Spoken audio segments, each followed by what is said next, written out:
e mestrado em História, área de concentração Arqueologia, pela Pontifícia Universidade Católica do Rio Grande do Sul.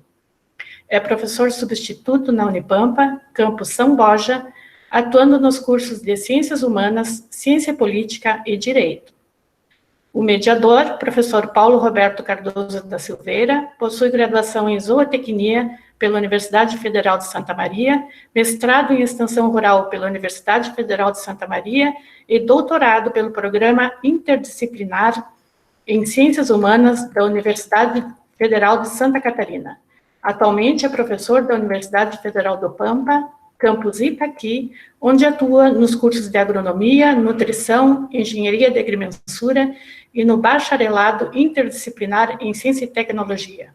É professor orientador do curso de Especialização em História e Cultura Africana, Afro-Brasileira e Indígena da Unipampa. Com a palavra, o mediador, professor Paulo Roberto Cardoso da Silveira.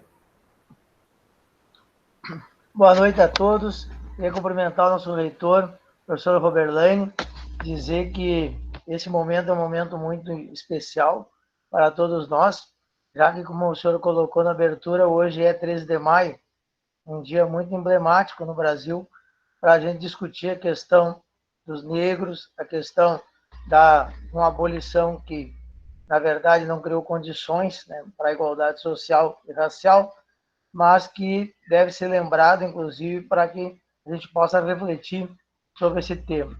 Queria agradecer a DAF por essa possibilidade de estar aqui com um companheiro antigo, conhecido nosso, professor João Heitor Silva Macedo, que atuou muitos anos lá no Museu 13 de Maio, em Santa Maria. O professor João Heitor foi diretor técnico do Museu 13 de Maio, um museu afro-brasileiro, de cultura brasileira aberto à comunidade, um trabalho muito interessante, durante anos desenvolvido, também com a nossa participação e da professora Marta Messias, hoje coordenadora da DAF.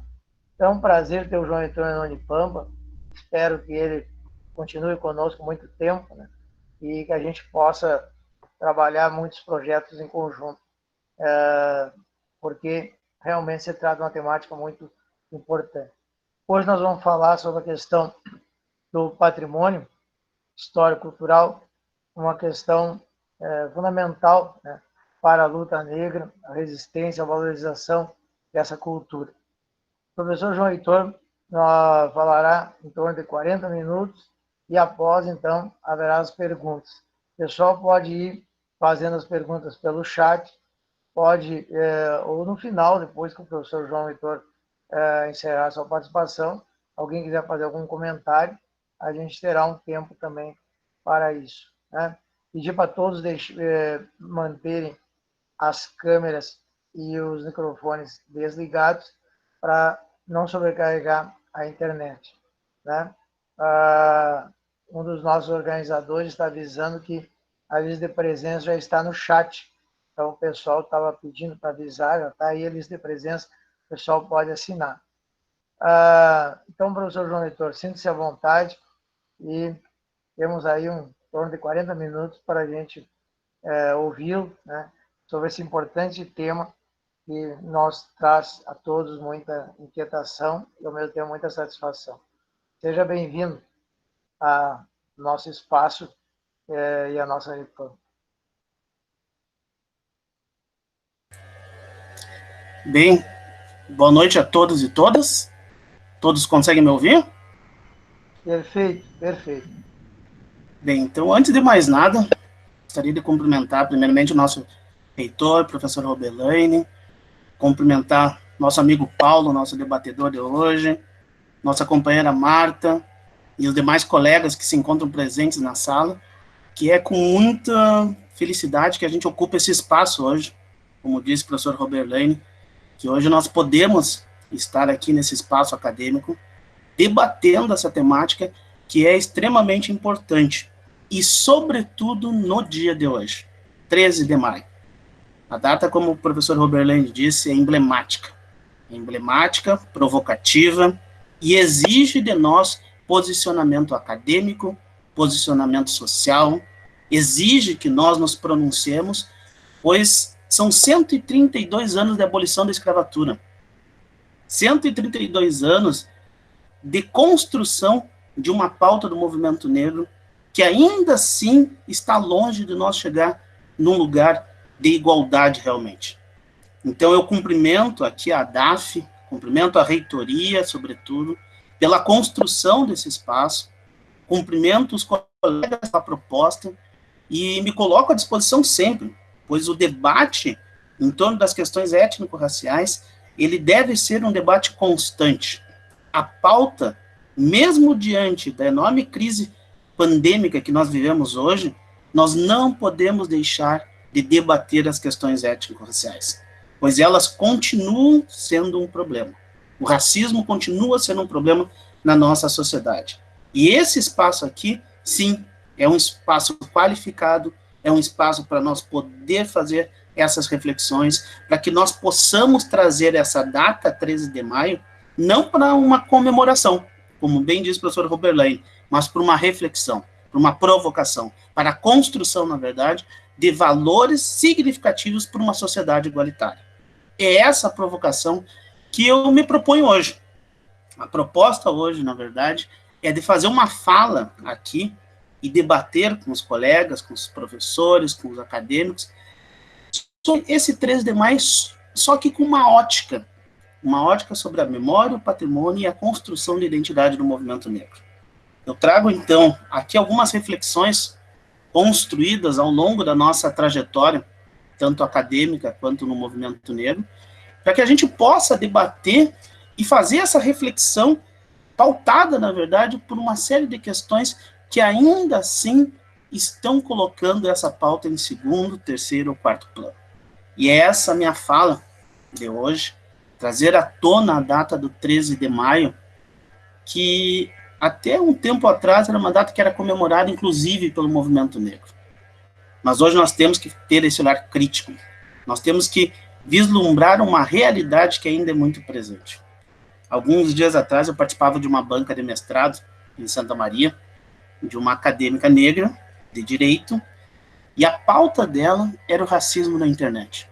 E eu acho que ficava claro para mim naquele momento que mesmo 132 anos após a abolição da escravatura, o racismo continua presente na nossa sociedade, com novas roupagens das mídias sociais, roupagens das redes, na verdade, que continuam pulverizando valores da sociedade colonial em que nós ainda estamos estabelecidos.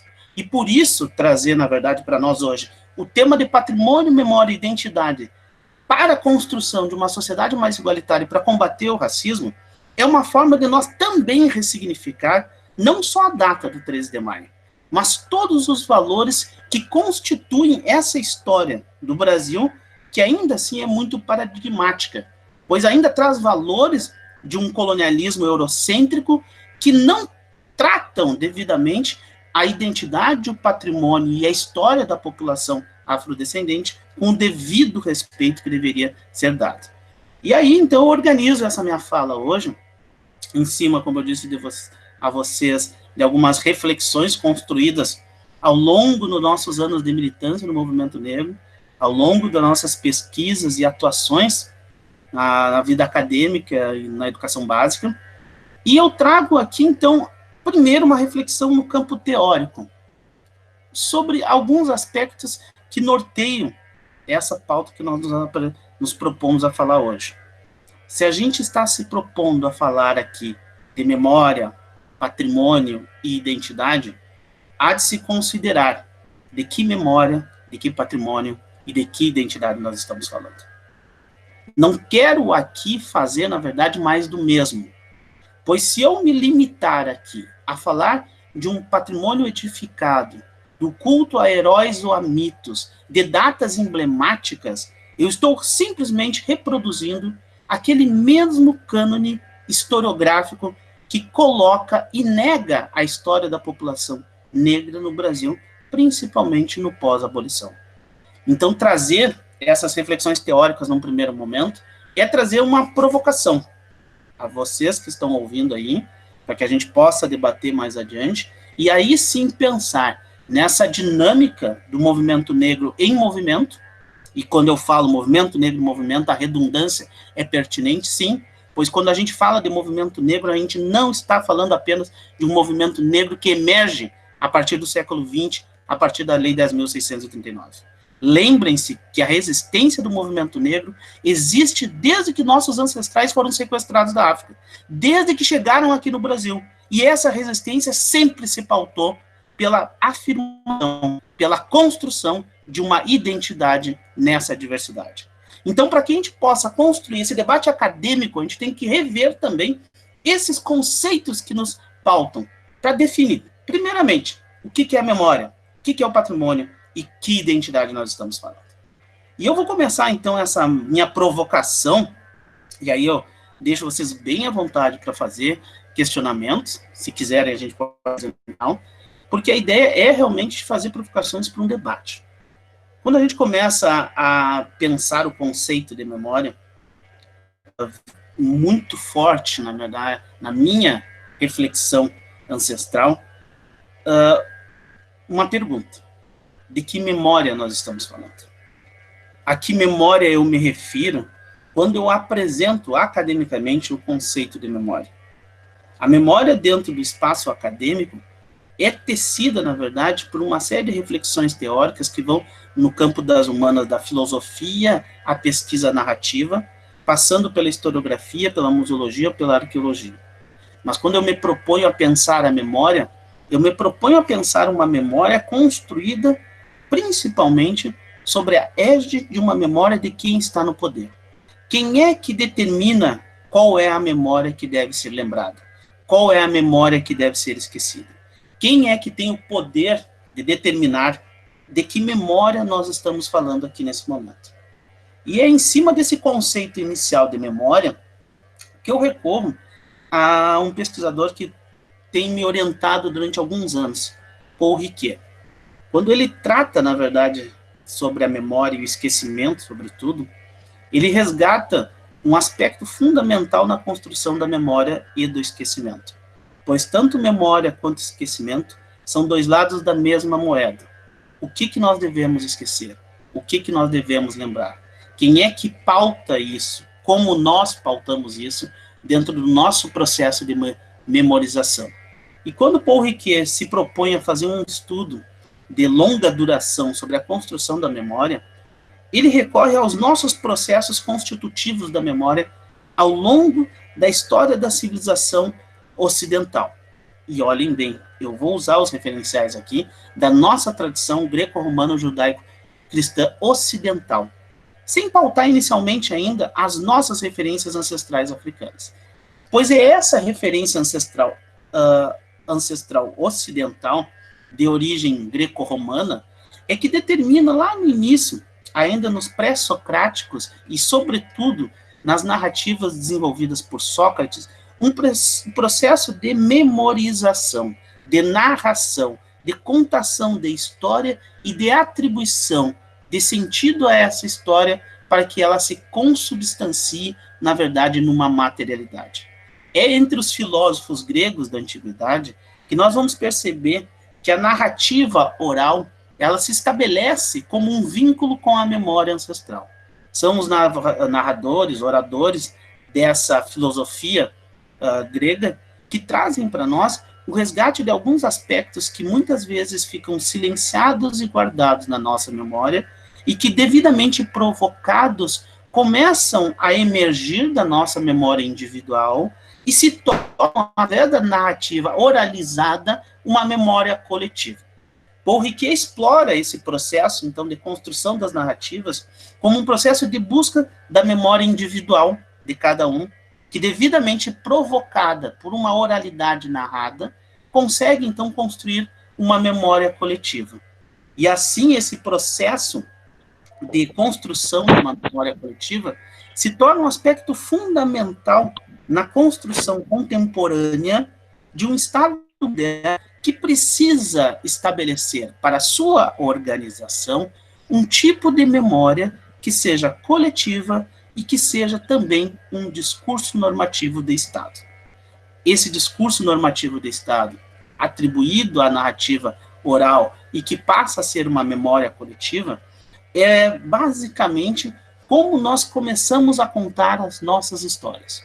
Como nós começamos a contar a nossa história pessoal, como a nossa história pessoal se relaciona com o grupo social que nós vivemos, com a cidade que nós vivemos, com o estado que nós vivemos, e assim ela vai se tornando uma memória coletiva. Esse processo de memorização e que tem como catalisador a narrativa oral é um aspecto profundamente simbólico e importante nessa construção que eu quero fazer com todos vocês. Eu uso essa referência de Paul Ricoeur, que vai dialogar recentemente com outros pensadores contemporâneos e que nos ajudam muito nessa construção de uma interpretação de como o movimento negro se apropria dessa memória agora recentemente, e eu digo agora recentemente, quando nós começamos a dialogar em outros espaços que antes eram proibidos para nós. Nietzsche é outro pensador que nos ajuda nessa reflexão, seguindo a mesma linha de Paul Ricoeur, pois Nietzsche tem um livro bem emblemático, escrito, não é até um livro, na verdade é um ensaio, que é a apresentação do discurso dele de posse, numa universidade que eu não vou lembrar, em 1975. Esse livro se chama A Ordem do Discurso. E ele é muito importante para nós colocar mais um elemento nessa nossa construção de raciocínio. A Ordem do Discurso de Nietzsche, ele coloca uma reflexão sobre como nós nos pronunciamos, a quem nós nos pronunciamos, a quem nós buscamos referência para nos pronunciar. A ordem do discurso está relacionada com toda aquela nossa bagagem cultural, ancestral, e que nos dá, na verdade, fundamento para a nossa fala. O que eu emito para vocês e que vocês estão ouvindo agora tem uma ancestralidade, tem uma origem, tem uma base epistemológica. E é essa ordem do discurso, então, definida por Nietzsche lá em 1975, que determina o que nós falamos e para quem nós falamos. Dialogando nessa mesma linha, um outro historiador muito importante nessa construção de sentido da memória é Jürgen Husserl, um alemão que é especialista nas teorias da história e também dialoga com a questão da memória, pois ele atribui a essa construção da memória um sentido, ou seja, não basta eu narrar, não basta eu me narrar para o outro, mas essa narrativa tem que ter sentido. E como é que ela tem sentido? Ela tem sentido quando nós provocamos essa ação naquele que está nos ouvindo, naquele interlocutor que está nos ouvindo. Quando nós despertamos na capacidade racional do outro, a capacidade de entender a minha narrativa. E assim, essa narrativa dialogada tem sentido e passa a ser um motivador para que a gente evolua, principalmente na construção de pautas. Então, assim eu faço a primeira provocação, sobre memória. A minha segunda provocação agora vem sobre a questão do conceito de patrimônio. Bom, aí a gente entra numa outra questão também problemática e muito ampla. Eu tento, assim, ser bastante sucinto, né, gente? Um desses temas aqui, eu acho que mereceriam para nós, assim, uma noite inteira de debate. Mas eu estou tentando criar, assim, pequenas provocações para a gente poder fazer o debate mais adiante. Quando a gente busca o conceito de patrimônio dentro dos cânones das ciências sociais, a gente vai se deparar com algumas áreas específicas. A museologia, os estudos sobre cultura, a arqueologia, a própria antropologia, vão debater, então, o que é patrimônio. Deslocando o conceito de patrimônio do conceito de patrimônio edificado, o conceito de patrimônio está profundamente ligado com a questão da memória coletiva. E com um processo histórico também muito importante, que ajuda a construir o nosso raciocínio de como as narrativas servem para provocar uma memória coletiva e como elas servem ao Estado. O conceito de patrimônio ele passa a ser desenvolvido, e aí eu faço uma análise bem rápida, a partir da Revolução Francesa, e num contexto de França pós-revolucionária. Como que eu explico isso para vocês? Eu acho que muitos aqui devem lembrar que o processo de construção da própria Revolução Francesa, ele é um processo bastante diversificado. E diversificado não só falando sobre as fases da Revolução Francesa, mas falando, sobretudo, sobre os representantes, sobre os povos que fizeram a Revolução Francesa. Muitas vezes nós deslocamos a nossa interpretação sobre a Revolução Francesa para aspectos econômicos, políticos e sociais.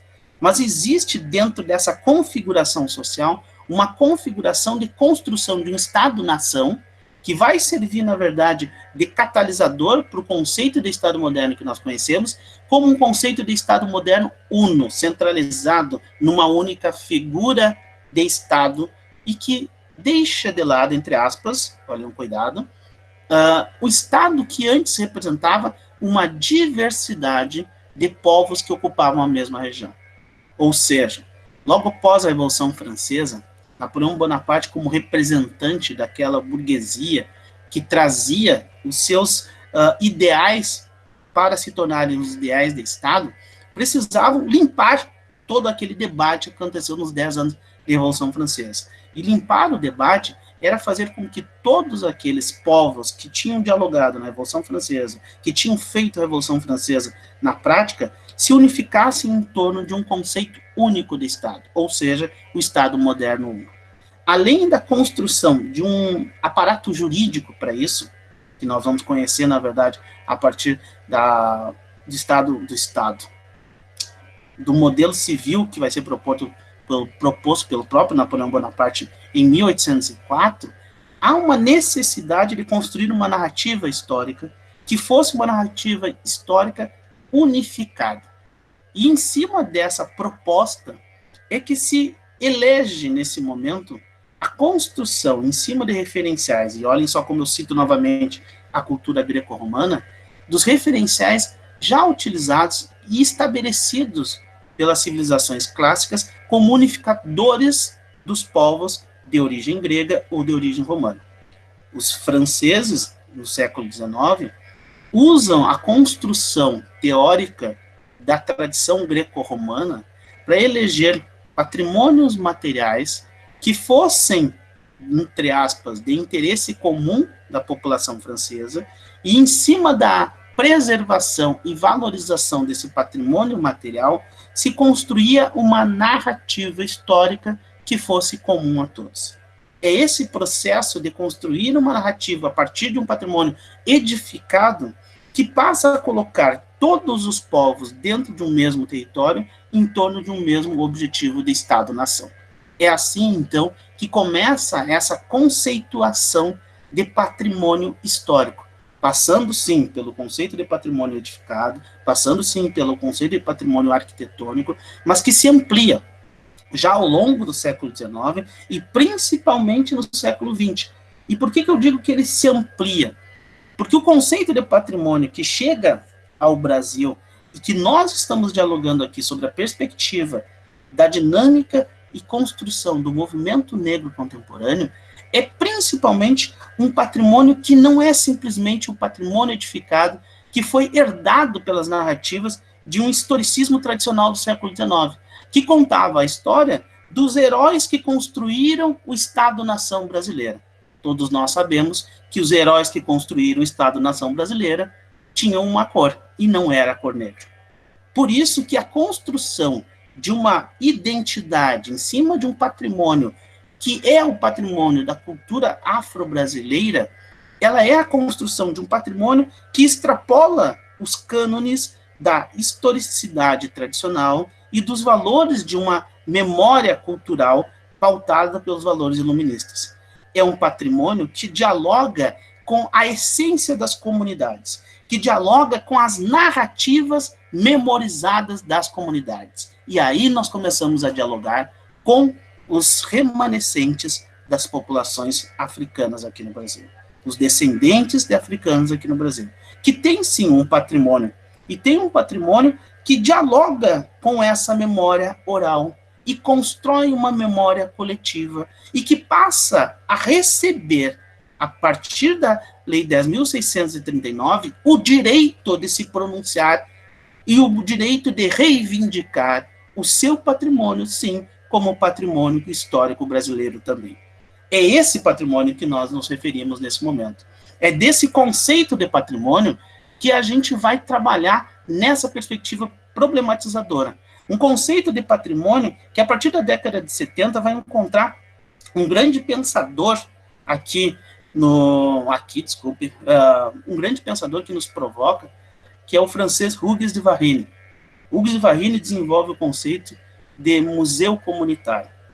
Paulo citou aí no início da nossa fala, né, que a nossa amizade, o nosso companheirismo de luta, junto com o Paulo, a Marta, a Giane e outros tantos, vem a partir de um museu, o Museu 13 de Maio em Santa Maria, que é um museu comunitário, e que nós tivemos a honra de conhecer esse conceito a partir de um curso que nós fizemos lá no início dos anos 2000, e que nos trouxe à tona, primeiro, um conceito, que o museu não era simplesmente um depositário de matéria e de material, de cultura material, mas sim um representante das comunidades.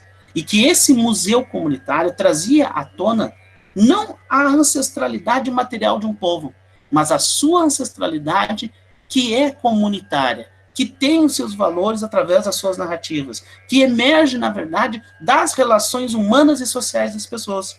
É esse patrimônio que vai passar a dialogar com outras instâncias de memória, que não a memória tradicional edificada nos lugares de memória, defendidos ainda até a década de 80 por alguns historiadores e patrimonialistas, que definiam um espaço, que definiam um lugar, que definiam uma materialidade.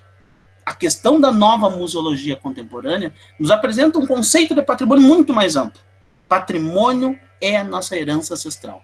Patrimônio é essa oralidade, é essa essência humana, essa essência que protagoniza movimentos. É desse patrimônio que nós estamos nos referindo.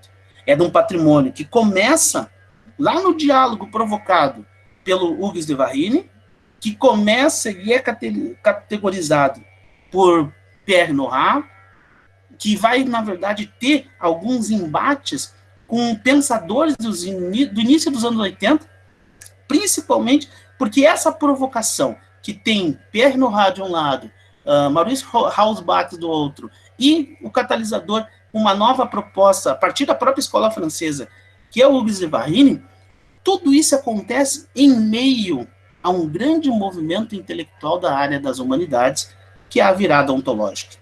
E eu acho que nós não podemos deslocar a nossa linha de raciocínio desse processo histórico das humanidades, que é a virada ontológica.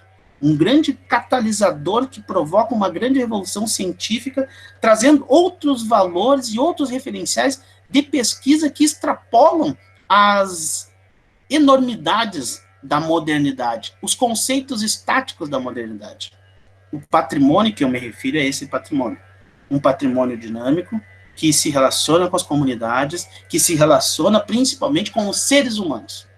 E, por último, elemento teórico dessa nossa reflexão, e que vai juntar esses dois elementos anteriores que eu falei, memória e patrimônio, vem o conceito de identidade.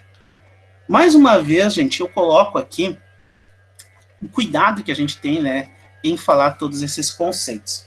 Por que eu digo cuidado? O cuidado se refere a uma questão muito ampla. O conceito memória, patrimônio e, sobretudo, identidade, ele acaba exigindo de nós uma leitura muito ampla de várias teorias no campo do conhecimento. E por isso, então, eu vou me limitar aqui a não extrapolar demais a minha visão de identidade para essa reflexão. Quando a gente se propõe a trabalhar a identidade do movimento negro em movimento, a gente não está falando aqui do conceito de identidade na modernidade. Principalmente, eu faço a reflexão uma leitura e uma crítica a partir dos próprios conceitos filosóficos da modernidade. Lembrem-se que a modernidade são os grandes pilares teóricos do nosso sistema patrimonial, do nosso sistema formativo. E ele se torna contraditório na própria essência. Pois ao mesmo tempo que na modernidade nós encontramos os grandes cânones do pensamento contemporâneo, e aí eu posso botar Descartes, Bacon, Kant, Hume, também encontro nesses mesmos autores os referenciais teóricos de um processo de colonização que se impôs à nossa sociedade latino-americana, brasileira e china, que eram os conceitos de colonização, de escravidão, de machismo, de homofobia, que são presentes ainda na nossa sociedade. A gente encontra esses mesmos referenciais nos referenciais teóricos da modernidade. Por isso, falar de identidade, ela se torna bastante contraditória, mas ao mesmo tempo necessária. A identidade, quanto conceito, emerge dos conceitos iluministas de um universalismo, a partir da própria leitura de Kant, de tentar construir uma racionalidade, uma linha teórica de construção histórica que fosse universal a todos, e dessa maneira cria-se uma narrativa linear, todos seguem a mesma forma de pensar, de formatar, de se educar, e, consequentemente, se cria um conceito de identidade padrão. Eu sou essa identidade. Mesmo que a modernidade e os pensadores contemporâneos da metade do século XX tenham problematizado essa identidade a partir do que nós vamos conhecer como pós-modernidade, modernidade tardia, modernidades periféricas, é uma discussão de mais do mesmo, pois ainda se usam os mesmos referenciais teóricos. Mas essa identidade, ela ganha contornos bem mais amplos e mais palpáveis para o nosso debate, também nesse contexto de virada ontológica dos anos 70. A virada ontológica dos anos 70 vai trazer para nós uma série de pensadores, ou emergir uma série de pensadores que vão problematizar esses cânones sagrados da modernidade. E dentre esses cânones, o próprio conceito de modernidade passa a ser revisto sobre a ótica daqueles que sofreram com a modernidade. O que eu quero dizer com isso? Quem é que sofre a modernidade? Aqueles que são colonizados, aqueles que são escravizados, os herdeiros desse processo de colonização e escravidão. Então surge uma nova linha de pensamento, que nós resumidamente caracterizamos como pós-colonial, decolonial ou descolonial, como preferirem, que tem suas peculiaridades específicas que eu não vou adentrar aqui, mas emergem vozes e formas de racionalizar a existência colonial a partir daqueles que sofreram o processo de escravidão, a partir daqueles que vivem essa herança colonial. E a construção de um conceito de identidade a partir dessa reflexão é um conceito de identidade dentro da diversidade. E essa construção do conceito de identidade dentro da diversidade é um conflito, ele é conflitante, ele é problematizador, ele é, sim, a exigência de nós pautarmos a história linear por uma história que emerge da oralidade dos grupos sociais subalternos, daqueles que foram escravizados e daqueles que herdaram, na verdade, as mazelas da escravidão. É nesse contexto, então, que emerge essa identidade que eu falo a vocês nesse momento. É nesse momento que a promoção de uma identidade étnico-racial no Brasil, ela exige a fala, a oralidade, a patrimonialização de uma narrativa histórica diferente daquela narrativa histórica linear, eurocêntrica e moderna. É essa identidade, então, que nos provoca nesse momento. É a identidade que passa a ser reivindicada pelo movimento negro. É a identidade que, desde a abolição da escravatura, desde o momento que o Estado Nacional Brasileiro determinou que haveria uma narrativa mestra que deveria ser seguida, que negava a desigualdade social, racial e os problemas da escravidão, ela começa a ser problematizada por aqueles nossos ancestrais que foram, na verdade, no dia 13 de maio de 1888, negligenciados pelo Estado.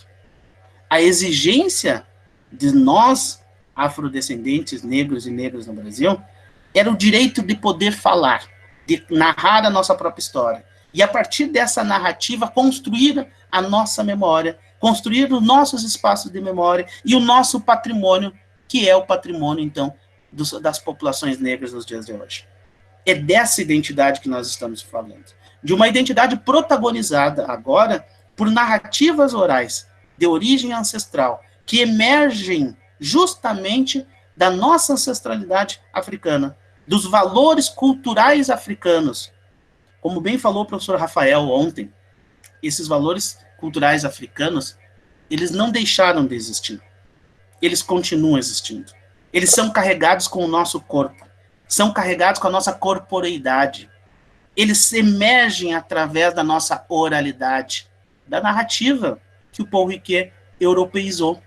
Eles trazem para nós a nossa ancestralidade toda vez que nós nos pronunciamos. Eu falando a vocês aqui, eu estou evocando a minha ancestralidade. Eu estou evocando o nome do meu pai, da minha mãe, dos meus avós da comunidade quilombola, do Cerrito do Ouro. Estou falando de uma ancestralidade africana, daqueles que vieram antes de mim, e que através dessa narrativa oral, eu posso definir a minha memória ancestral. E essa memória hoje, ela está aí sendo protagonizada em vários espaços definidos lá pelo Pierre Nora, como espaços de memória e de construção do patrimônio histórico dos afrodescendentes. E a gente pode citar vários aqui. Vários que hoje têm o direito de poder contar a sua história e exigir o seu direito à memória. A gente pode falar dos terreiros, a gente pode falar do batuque, como o professor Rafael falou ontem. Nós podemos falar das comunidades quilombolas, das comunidades remanescentes de quilombos. Nós devemos falar dos clubes sociais negros. Todos eles são espaços de memória. Espaços onde as narrativas orais se protagonizaram. Narrativas que estão registradas em documentos escritos. Narrativas que estão hoje à disposição através dos nossos griots, que nos contam essa história e que nos permitem trazer à tona uma narrativa com sentido. Uma narrativa que atribui à história o sentido humano dela. Pois ao atribuir sentido através da oralidade, eu provoco, na minha capacidade de raciocínio, uma série de ações racionais da mente que vão criando vínculos de memória individual e que se transformam em memória coletiva. Jürgen Hilsing, ao visitar a África na década de 70, ele começa a aprender um pouco dessa dinâmica do sentido da oralidade com a própria dinâmica da oralidade de vários povos africanos. Ele não conheceu um povo africano, mas ele conheceu valores africanos. E ao entender que essa oralidade e essa dinâmica é ela que atribui memória e sentido à população africana, ele traz esse raciocínio para a construção de um patrimônio histórico com sentido. O patrimônio histórico com sentido só tem sentido quando nós provocamos isso, através da nossa oralidade, através desse nosso processo de patrimonialização do espaço físico, daquela narrativa, quando a gente provoca a percepção, quando a gente provoca a interpretação, quando nós nos motivamos com essa história, e assim nós trazemos à tona um patrimônio histórico da população negra. É desse patrimônio, é dessa memória e dessa identidade que nós estamos falando. Quando nós chegamos no século XXI, e a Lei 10.639 nos coloca uma alteração na LDB, exigindo o ensino de história da África, da cultura afro-brasileira, ela está colocando, na verdade, a história dos afrodescendentes no devido lugar. Algo que não precisava nem existir, pois a Constituição de 88 já citava isso. Mas hoje é necessário que a gente volte à Lei 10.639 e estude as diretrizes, pois lá nas diretrizes elaboradas pelo Conselho Nacional de Educação em 2004, está muito explícito que a oralidade deve ser valorizada, que a ancestralidade africana deve ser valorizada, que esse patrimônio histórico atribuído de sentido deve ser colocado em sala de aula para a educação básica, para o ensino superior. A professora Vitória Silva, nossa mestra, referência aqui no Rio Grande do Sul, e eu acho que por uma grata felicidade ela estava no Conselho Nacional de Educação nesse período. E ela colocou esses elementos nas diretrizes que orientam por uma educação antirracista. E quando ela coloca esses elementos, numa conversa particular que eu tive com ela, ela disse assim, ó, era com intenção. Se hoje aqui nós estamos buscando um sentido ao patrimônio histórico de afrodescendentes, esse sentido está no trabalho do historiador, está no trabalho do museólogo, está no trabalho do antropólogo. De nós ressignificar essas narrativas orais, atribuir sentido a essas narrativas da população afrodescendente, seja na comunidade quilombola ou no clube social negro, essas narrativas são patrimonializadas, com um processo que parte dessa audição dialogada e desse processo mental que cada um desenvolve, mas que tem como catalisador a nossa própria memória coletiva. Chegando no século XXI, o processo que vivemos recentemente, 17 anos para cá, desde que a Lei 10.039 foi criada, é a ascensão, não sei se seria bem a palavra, pode ser que eu esteja usando a forma errada da palavra, mas é a emergência desse patrimônio histórico de negros e negras no Brasil, que nunca foram visualizados como patrimônio histórico do Brasil. A desconstrução de uma história eurocêntrica e linear passa pela construção de novos espaços de diálogo. E esses novos espaços estão encontrando catalisadores extremamente positivos dentro dessa lógica de diálogo e construção em espaços que hoje estão dentro das universidades. A gente encontra hoje coletivos de jovens acadêmicos debatendo.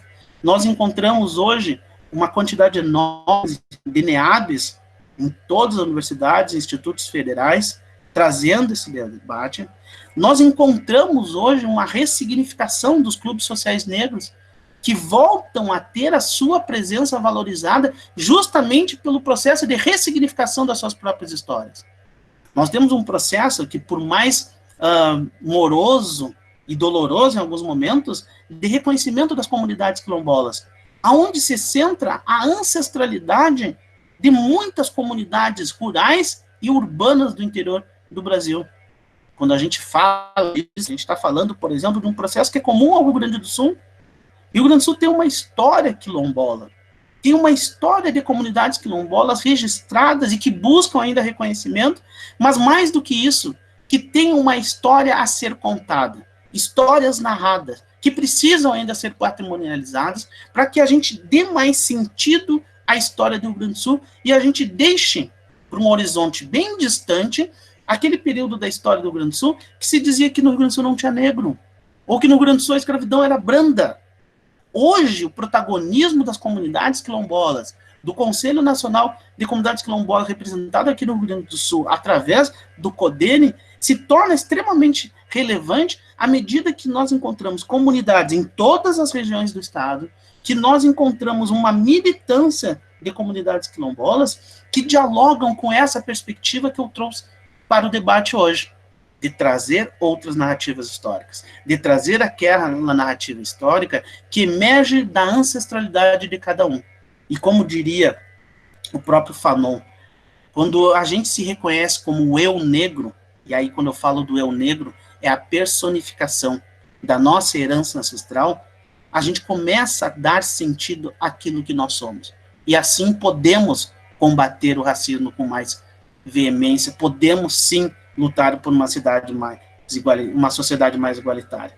Mas não é só o Fanon que me orienta nessa perspectiva.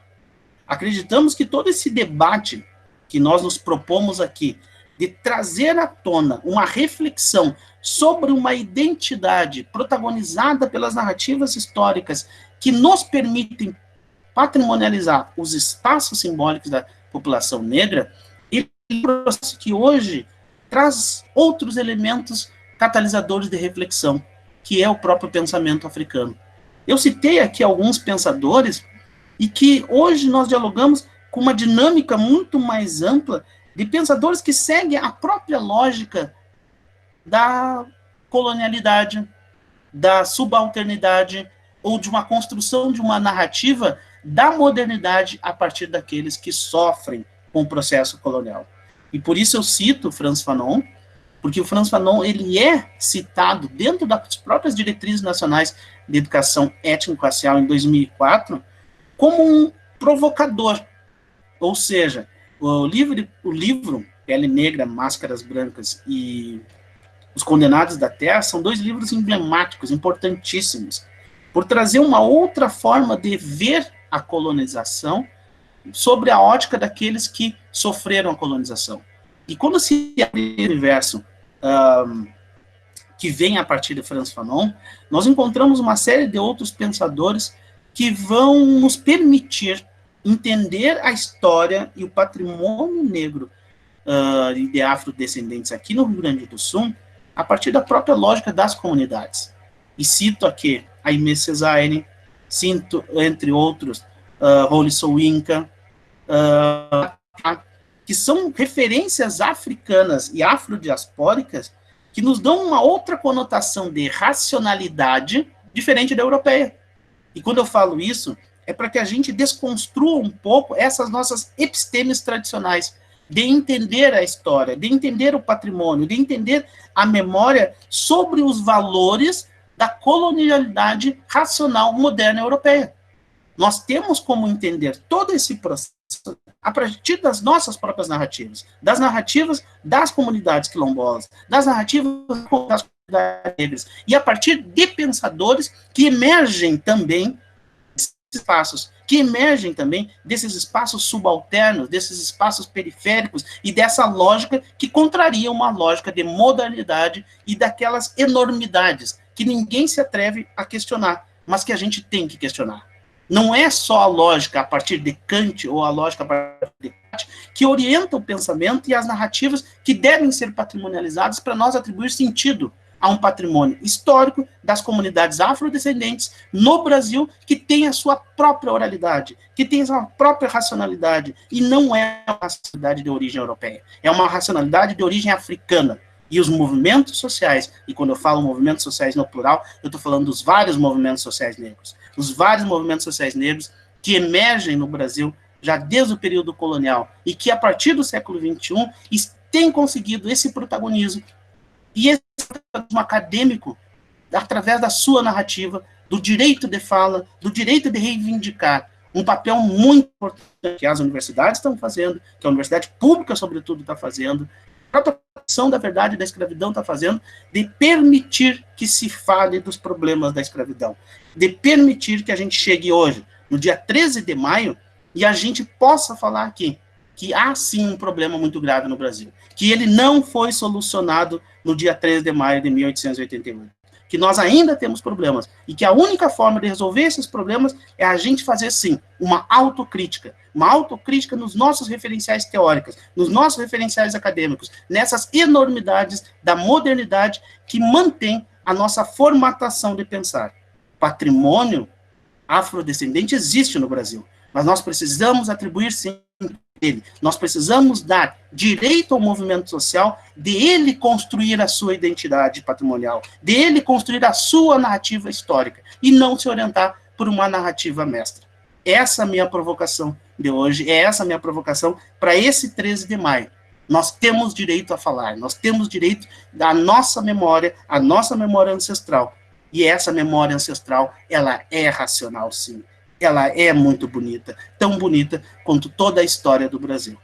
Então, me calo, por enquanto, fico à disposição de todos aí para mais perguntas, pessoal. Muito bom, professor João Heitor. 45 minutos, uma fala muito interessante, e tu tens razão, dá para nós fazer novos debates, recortando um pouco esse tema aí. Nós já temos uma inscrição e uma pergunta no chat.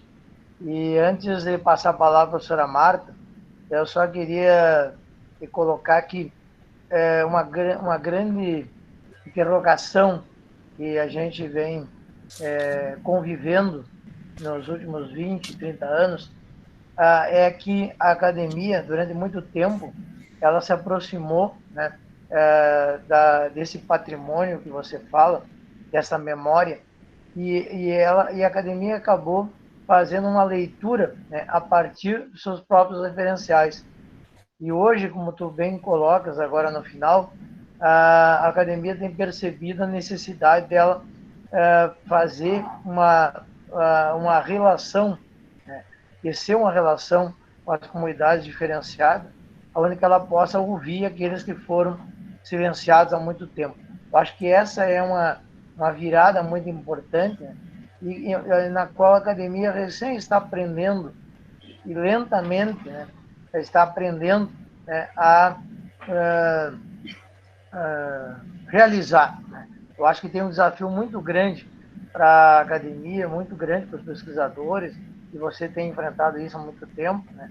Porque a academia, durante muitos anos, ela reificou, né, essa memória, uma memória que era constituída a partir de uma leitura externa, né, à população negra, de uma leitura baseada nos cânones, né, cristão ocidental. Então, eu acho que essa é uma questão muito interessante e a gente vai, então, pegar uma pergunta no chat e a colocação da professora Marta, aí você poder fazer as suas colocações, depois a gente abre ainda para mais alguém. Vamos ver aqui no chat a professora Marta, então, pode falar, depois a gente vê aqui no chat, tem uma pergunta aqui.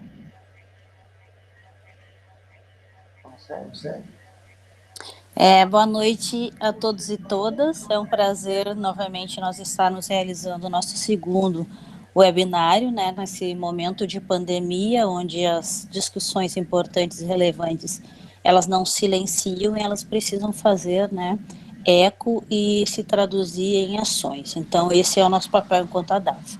Uma saudação especial ao nosso reitor, que está sempre nos acompanhando e apoiando os trabalhos e dando importância para os trabalhos da ADAF. Uma boa noite para o professor Paulo Silveira, uma boa noite para o João Heitor, né? Eu fico extremamente emocionada de dividir esse espaço com você, porque a gente vem de um trabalho bastante árduo anterior até chegar aqui, né, João, todos nós e todas nós, a professora Giane também, lá de Santa Maria, uma cidade que por um certo tempo flexibilizou para as nossas políticas e em outros momentos ela endureceu, né, e foi bastante violenta no sentido de encaminhar as nossas proposições e dar vazão para as questões étnicas e raciais e principalmente de patrimônio, onde a cidade, a sociedade entendeu bastante essa questão da importância, né, do Museu 3 de Maio e de outros patrimônios na cidade,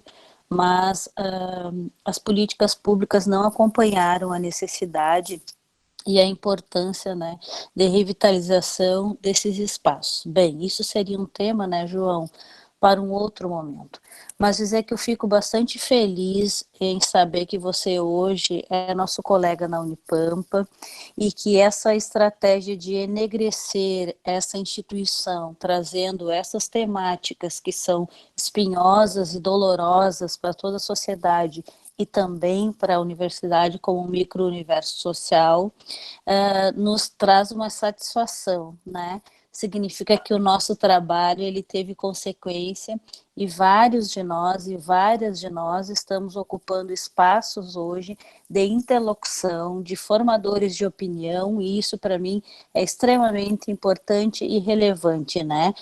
O local de fala nosso, ele é um local comum, que fala da memória, que fala dos processos identitários, como tu trouxe aqui, que fala do patrimônio, né? E que fala dessa cosmovisão africana que tantos nós buscamos e estamos na luta para que todos os espaços, né, eles interajam com isso e entendam que é necessário a gente tratar dessas questões em todos os espaços, porque isso é a nossa história, isso é a nossa memória, essas são as nossas identidades e que, portanto, a gente não pode mais relegar, né, ao acaso essas contribuições que o povo negro deixou em solo brasileiro a partir do momento que foi, então, sequestrado do continente africano.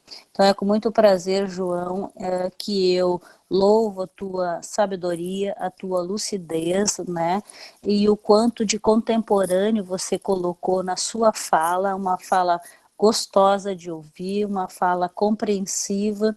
Nós, nos bastidores aqui, enquanto a DAF, as colegas estavam dizendo, nossa, que aula, que fantástico, que máximo, né? Então, que bom que a Unipampa tenha você por um tempo, agora, né? Porque tudo tem seu momento histórico de acontecer, mas que ela usufrua, né, dessa sua contribuição o máximo possível no campus de São Borja.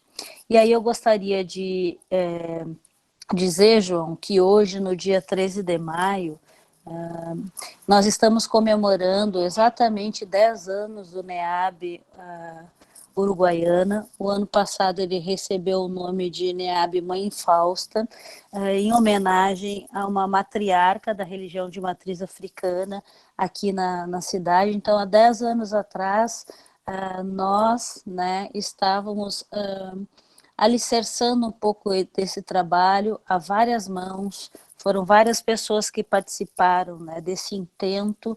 As pessoas não entendiam o que era o NEAB, a Unipampa não entendia o que era o papel dos NEABs, e em função dessa construção, a gente hoje tem os 10 NEABs, né, na nossa instituição, que a gente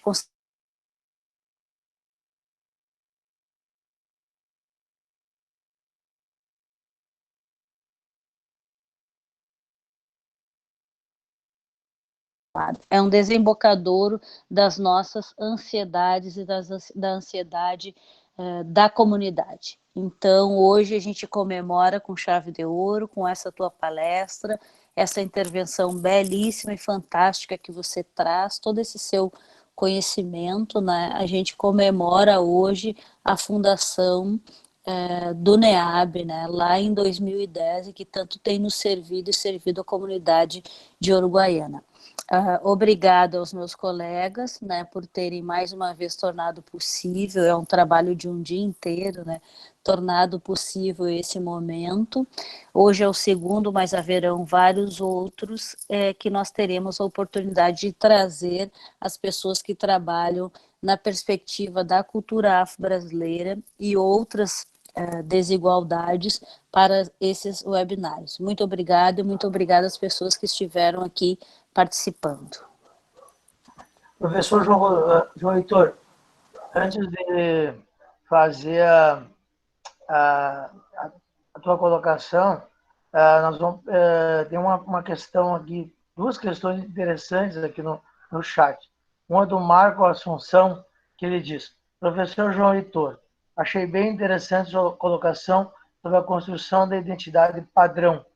O senhor pode trazer exemplo dessa questão? E uma outra questão levantada pela Tatiana Paz é a questão da abolição incompleta, né? Que reflete hoje na verificação do número de mortes de negros no Brasil 5 vezes maior do que a de brancos em relação à Covid-19. Então, você poderia comentar essas 3 questões aí e já depois encaminhar para nossas considerações finais. Perfeito, Paulo. Então, assim, deixa eu fazer eu vou responder primeiro as questões aí que apareceram no chat, né? Depois eu faço já as considerações encaminhando para o final. Fico muito feliz, assim, de encontrar no chat vários colegas, vários alunos aqui. Então, o Marco e a Tati são 2 alunos nossos, e dá a oportunidade de a gente conversar um pouco mais, né? Porque esses espaços aqui, eles são extremamente ricos para a gente poder construir mais pautas. A pergunta do Marco, ela vem referente, na verdade, assim, a essa identidade padrão, né? O que eu quero dizer com isso e onde é que a gente consegue encontrar esses exemplos, Marco? Quando eu falo de uma identidade padrão, a partir dos conceitos de iluminismo, se criou um padrão identitário a partir da Europa, que adota, então, o seu conceito de europeu como um padrão a ser seguido, o padrão civilizatório. Ou seja, esse padrão civilizatório é que impõe às sociedades colonizadas que o modelo de civilização a ser atingido era o modelo europeu. Então, o homem branco, de origem ariana, que tinha os valores da sociedade europeia, e assim as sociedades periféricas, entre aspas, a latino-americana, africana ou da Oceania, elas deveriam seguir esse modelo europeu do colonizador. Como é que isso se reflete na prática? Ao longo dos nossos 5 séculos de colonização, esse valor europeu ele foi se sedimentando dentro da nossa sociedade brasileira, durante o período colonial, durante o período imperial, e mais ainda no período republicano, de forma que os valores que passam a ser valores de Estado continuam sendo os valores de uma sociedade europeia. Ou seja, qual é o padrão de sociedade que nós encontramos no Brasil ainda hoje? É um padrão que reproduz o homem branco europeu caucasiano, ou seja, uma sociedade que impõe o valor da qualidade, a cor da pele, coloca o valor da superioridade do homem sobre a mulher, da cor da pele branca sobre a cor da pele negra, dos valores da racionalidade europeia, de aquisição material sobre uma racionalidade envolta em valores culturais africanos em outro patamar. Esses valores acabam se reproduzindo nas próprias relações sociais do Brasil hoje. Ou seja, a desigualdade racial e social que nós encontramos ainda hoje, quando, por exemplo, eu vou entrar numa loja e eu sou ainda observado com olhos estranhos pelo segurança para ver se eu não vou roubar, é o exemplo mais prático disso. Eu acho que te respondo essa questão, Marco. Quanto à pergunta da Tati, obrigado, Tati, também, pela pergunta, né, que nos ajuda a ir um pouquinho mais adiante no nosso debate, né? Eu acho que está caindo de maduro nós fazer um debate sobre a questão étnico-racial dentro da pandemia. Então, já há algum tempo, nosso colega, até o professor Tiago Sampaio, produziu umas perspectivas, lá no início, né, da crise ainda, e nós dialogávamos sobre isso, sobre o impacto, na verdade, da pandemia sobre a população negra. Alguns lá no início me diziam assim, não, João, tu que está vendo racismo em tudo. Só que hoje apareceu os dados aí, a Tati trouxe muito bem para nós, né, que, infelizmente, o número de mortes da população negra é muito maior. É lógico que eu não vou fazer um discurso extremista aqui, de militante do movimento negro, mas também é óbvio que nós discutindo aqui um processo de abolição que aconteceu há 132 anos e que não houve nenhum tipo de política pública de inserção da população negra na sociedade, tem os seus reflexos até hoje. Todos nós sabemos, e se não sabemos ainda, está na hora de nós colocar isso dentro dos espaços acadêmicos e escolares para todo mundo saber, que a população negra, no dia 13 de maio de 1888, foi abandonada pelo Estado. Não recebeu nenhum tipo de apoio institucional. O que se fez no dia 13 de maio de 88 foi uma grande anistia. Bom, vocês negros estão livres e nunca mais a gente vai falar de racismo no Brasil. Nunca mais vai se falar de problemas de desigualdade racial no Brasil. E isso se tornou um discurso hegemônico, um discurso de Estado, um discurso da história do Brasil, de tal maneira, uma história linear que eu falava para vocês, sobre a ótica do historicismo, que se negou esse debate. Se negou que essa população foi morar nas periferias da cidade, que essa população não teve acesso à educação, que essa população não teve acesso a nenhuma política de saneamento, e, consequentemente, é a maior parcela da população em condições de miserabilidade. E por causa dessas condições de miserabilidade, é lógico que um vírus que está se alastrando pelo Brasil da maneira que está, quando chega na periferia, quando chega nas camadas mais pobres, vai atingir, sim, a maior parte da população negra. 132 anos de abolição inacabada, é isso do que nós estamos falando. Nós estamos falando de um processo que coloca, sim, em pé de desigualdade a população negra, que nunca recebeu, na verdade, um olhar do Estado de segurança, de educação, de saneamento básico, de saúde. E os resultados podem ser gravíssimos já nessa crise de pandemia que nós estamos vivendo. E aí, para concluir, desculpe o desabafo, né, mas a gente tem que falar sobre essa questão. João, só uma observação aí, para nós ajudar nesse final. Hoje à tarde nós tivemos um webinário com a professora Débora Pellegrini, que é epidemiologista aqui da Unipampa, campus do Uruguaiana. E ela participa, inclusive, do Comitê Gaúcho, né, do enfrentamento da Covid. E ela falava que no Rio de Janeiro, nas chamadas comunidades, onde a população negra, obviamente, é majoritária, né, o índice de letalidade, ou seja, a percentagem de mortes em relação às pessoas contaminadas pelo vírus é de 30%. E ela falou que esse índice de letalidade, em nível mundial, ele é assustador. Ele é um índice que é muito acima, né, do que é visto em qualquer condição, em qualquer outro país, né, até agora, nessa pandemia.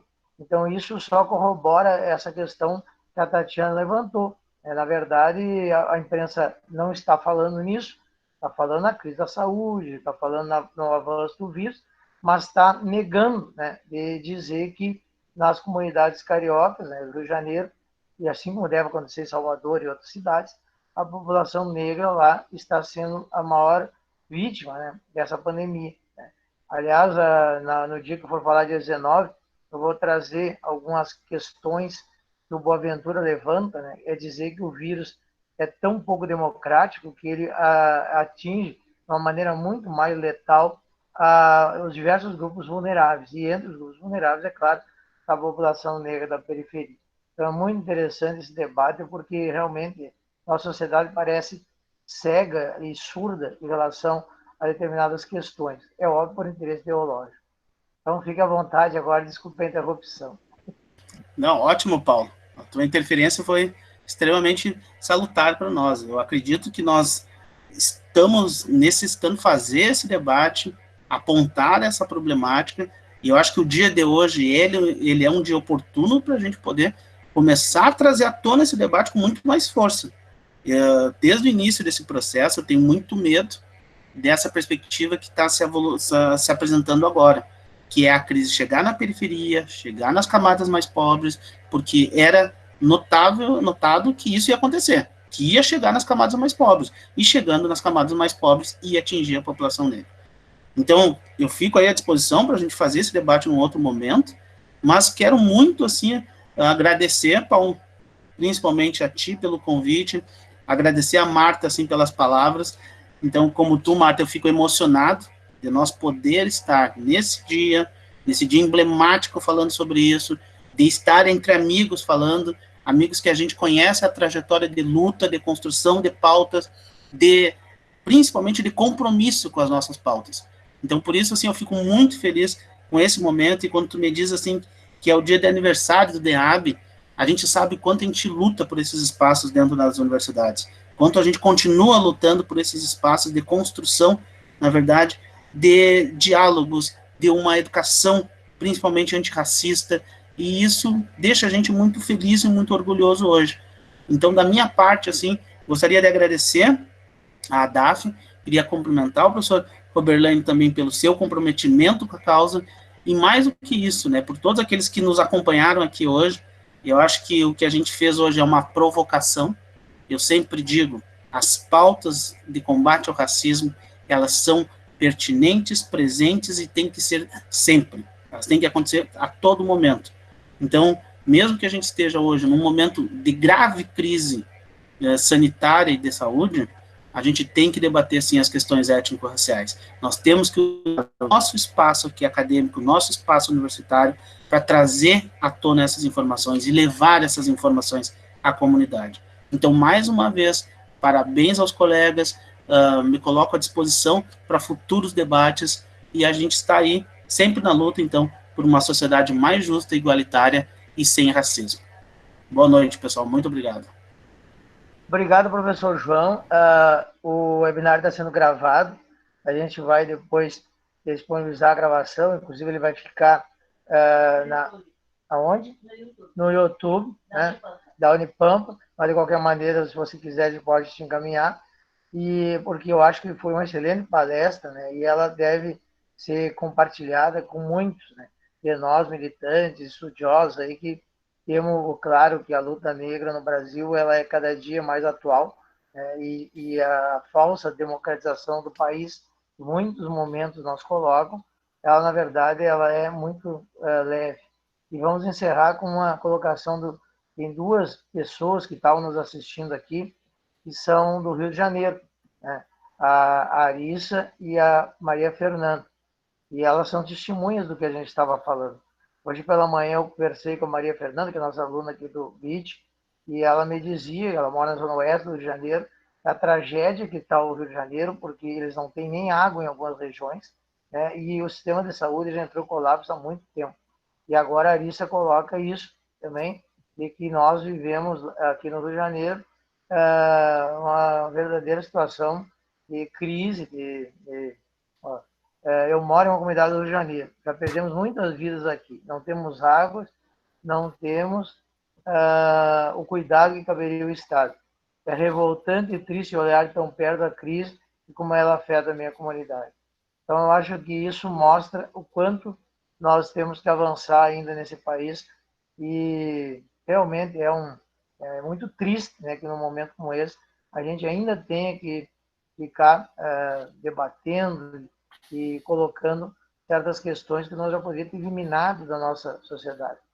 Queria, então, encerrar agradecendo a professora Marta, né, que, em nome da DAF, de toda uma equipe da DAF que está aqui nos acompanhando, tem montado esses espaços. Eu espero que tenham mais, porque são espaços fundamentais. E agradecer ao professor Oberlain, dizer que a sua participação como reitor da nossa universidade não só muito nos orgulha, como muito nos dá esperança, porque certamente que nós vamos ter, a partir de agora, muito mais possibilidades, não de só debater a diversidade, mas mais promover a diversidade e, promovendo a diversidade, constituir essa identidade que o professor João Heitor falava. Obrigado, João Heitor. Quando nós voltar ao presencial, contaremos contigo lá em Itaqui. Estamos iniciando um trabalho lá de resgate da história negra, junto ao Clube Cassino, né? E teremos o maior prazer de te receber lá. Mas, independente disso, vamos manter contato, porque o nosso trabalho já está um pouco adiantado, não digo, mas um pouco longe, né, do início, e tem muitas questões importantes para debater. Boa noite a todos. João, permite só uma fala, Silveirinha? Claro, fica à vontade. Não, eu queria deixar de público, mesmo tendo cumprimentado ali o João, e a todos, claro, pelo excelente evento, mas o que eu gosto de ressaltar e o que me chama a atenção quando a gente discute esse tema é a sensatez, né? A sensatez com que foram feitas todas as colocações. Às vezes me incomoda aquele discurso um pouco mais raivoso, por mais que a gente tenha todos os motivos para isso. Mas eu gostaria de destacar isso, a sensatez, a forma com que tudo foi abordado. E de minha parte, assim, o que eu gostaria de... o que me orgulho, claro, de estar aqui, de estar à frente, mas assim, o que vai me deixar muito mais orgulhoso é que ao final da gestão as pessoas me vejam, né, não como um reitor preto, que eu quero ser conhecido como um reitor que contribuiu para a democratização do acesso à universidade, do acesso à educação. Não estou dizendo que nunca foi feito isso, mas que deu a sua contribuição. E que o fato de ser preto seja um detalhe, mesmo a gente sabendo que não é. Mas esse que seria o meu ideal de trajetória, de legado. Eu só gostaria de deixar essas palavras. Mais uma vez, muito obrigado. Ubuntu para todos os amigos que aqui estiveram conosco. Obrigado. Obrigado a todos. Eu queria agradecer muito a todos os participantes aqui. A gente não pode, né, não tem tempo, né, de comentar tudo que foi levantado, de responder todas as inquietações. Mas, de qualquer maneira, foi um debate muito importante e gostaríamos de contar com todos os próximos webinários que a DAF está organizando. Então, muito obrigado e boa noite a todos. Eu passo de volta a palavra para nossa Denise, né, que em nome da ACS vai encerrar o nosso evento. Em nome da Unipampa e da DAF, agradecemos a excelente explanação do professor João Heitor, a mediação do professor Paulo Roberto e a presença do nosso reitor, professor Roberlaine Ribeiro Jorge. Antes de encerrarmos, convidamos então a todos para o nosso próximo webinário, no dia 19 de maio, às 19 horas, com o tema Educação na Pandemia, com o professor Paulo Roberto Silveira e a mediação da professora Marta Messias da Silveira. Agradecemos a presença de todos e desejamos a todos uma boa noite. Obrigada.